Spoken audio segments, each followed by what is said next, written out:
මේකේ තියෙන්නේ පුදුම රසක් යාළුවනේ. අනිවාර්යෙන් ඔයාලා හදාගෙන කාලා බලන්න. මාරම රසක් තියෙන්නේ.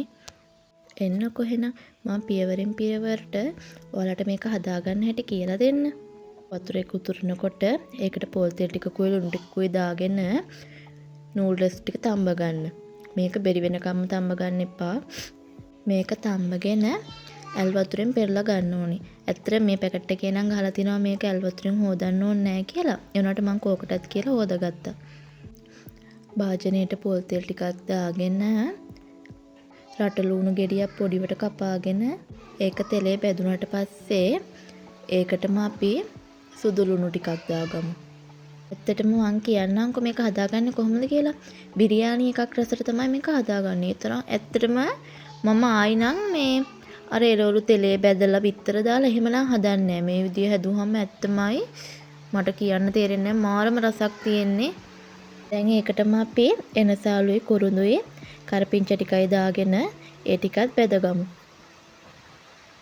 ඒ ටික බෙදුනට පස්සේ අපි මේකට 3-5 කුළු ටිකකුයි මිරිස් කුළු ටිකකුයිත් එකතු කරගමු.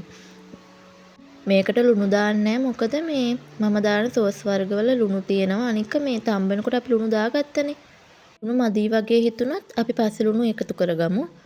දැන් මේකටම චිකන් ටික එකතු කරගන්න. චිකන් ටිකත් එකතු කරගෙන මේක හොඳට කලවම් කරගන්න. චිකන් ටිකට පහේ ටික තැවරෙන්න ඕනි හින්දා.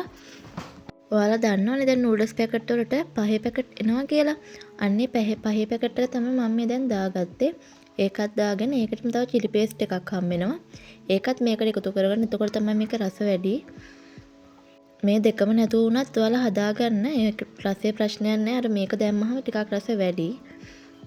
අනිවාර්යෙන් මේ පැකට් එක දැන් නූඩල්ස් වලට හම්බ වෙනවා. මේකටම තක්කාලි සෝස් ටිකකුයි සෝයා සෝස් ටිකකුයි දාගන්න.